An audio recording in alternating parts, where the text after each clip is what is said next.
What's up, guys? In today's video, we are talking about backdraft. It's one of those things that everybody that has seen the movie now believes they know exactly what it is. But in today's video, what I'm going to try and do is simply explain what a backdraft is, how it happens, and what it looks like. Now, I found this video from these South Korean firefighters that are doing a training demonstration with a burn trailer that is excellent and shows exactly what happens and how it is in real life. So we're going to be walking through that and explaining it. So let's start out with a basic definition of what a backdraft is. And the FDNY Firefighting Procedures defines a backdraft as a smoke explosion that can occur when additional air is introduced into a smoldering fire and heated gases enter their flammable range and ignite with explosive force. That's a great definition. But let's talk about some basics of fire. Fire needs three things. It needs heat, it needs fuel, and it needs oxygen. Now, a little while ago, I did a video on flashover, kind of explaining what flashover is, and some people get backdraft and flashover confused. And one of the things I said in the flashover video is flashover is a temperature-driven event. When all of the fuel in a given area reaches a certain temperature, the entire room can flash. Backdraft is a little bit different. This is an oxygen-driven event. When the fire is starved of oxygen, it begins to die down, but there's still fuel present and there's still heat present. So when you reintroduce oxygen, it can reignite with explosive force, like we'll go through here.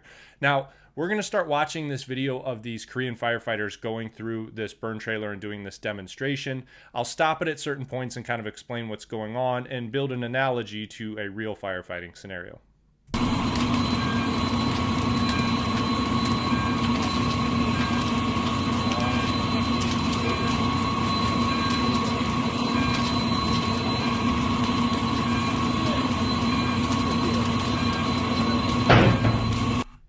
Okay, so you see they have this burn trailer, and this fire clearly has all three elements necessary. I'm assuming there's fuel in there. There's probably pallets or wood or cardboard or paper. I don't know. I don't know what they're burning, but they're burning something. So there's fuel. There is obviously heat. You see the amount of flames and the size of the flames. There's obviously immense heat in that trailer right now. And I can't see on the backside of this burn trailer, so I don't know if there's a door out open back there. But from what we can see, you could see two large openings and plenty of air and oxygen mixing and going through this burn trailer. So this fire is growing quickly. Now, what they're going to be doing is they're going to be closing these doors to simulate, for example, if you were to show up at a house, let's say it's winter time, and the house catches on fire, everybody escapes, but as they leave, they close the door or the window that they got out of. Now, all of that fire that's in that house right now has all the elements necessary to burn. It has the fuel, houses are full of fuel, it has the heat, and it has oxygen. But because that house is closed up, eventually it will eat through all of that oxygen and begin to starve itself out. That's what they're trying to simulate here. They're closing the doors to try and starve this fire of oxygen.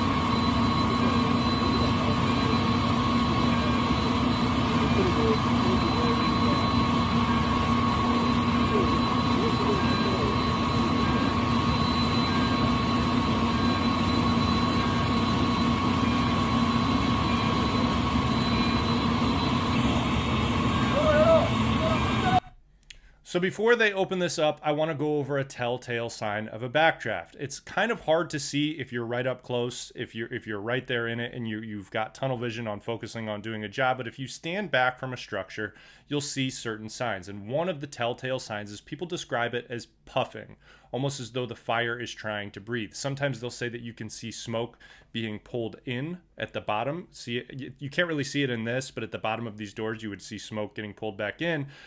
But because there's a change in pressure, the pressure inside of this structure, inside of this burn trailer, or to use our analogy of the house, inside the house is much greater with all of that trapped heat and smoke than it is outside. That's why it looks like this smoke is trying to get forcefully pushed through these cracks. The smoke will look for any opening to get out of, which is why you see it coming out all around the doors. Now, what they're going to be doing is they're going to be opening the top half of these doors to simulate somebody opening a window or opening a door in a house.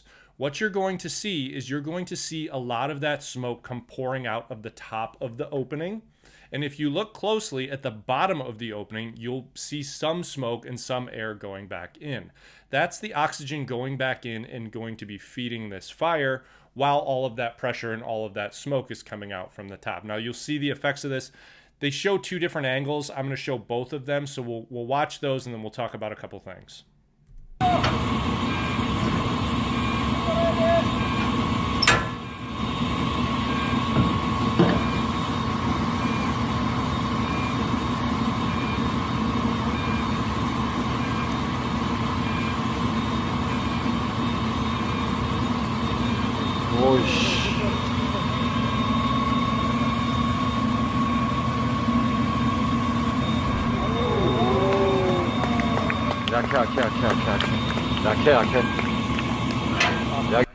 So that's a really good demonstration of a backdraft. It shows it in very simple terms exactly how it happens, how it builds up, and what happens. Now they're going to show it from a different angle and you can get a better idea of how explosive it actually is. But one thing I wanted you to notice, everybody that's watched the movie Backdraft or watches Chicago Fire or any of the other shows out there, think that backdraft is something that happens instantaneously. As soon as that window opens, it happens. And that's not always the case. In this case, you can see most of the time it's not the case. That oxygen needs to mix with that fuel and that heat. And depending on the size of the structure, depending on the size of the opening, that may take longer than you think. So let's watch it from a different angle, and we'll talk about a couple more things.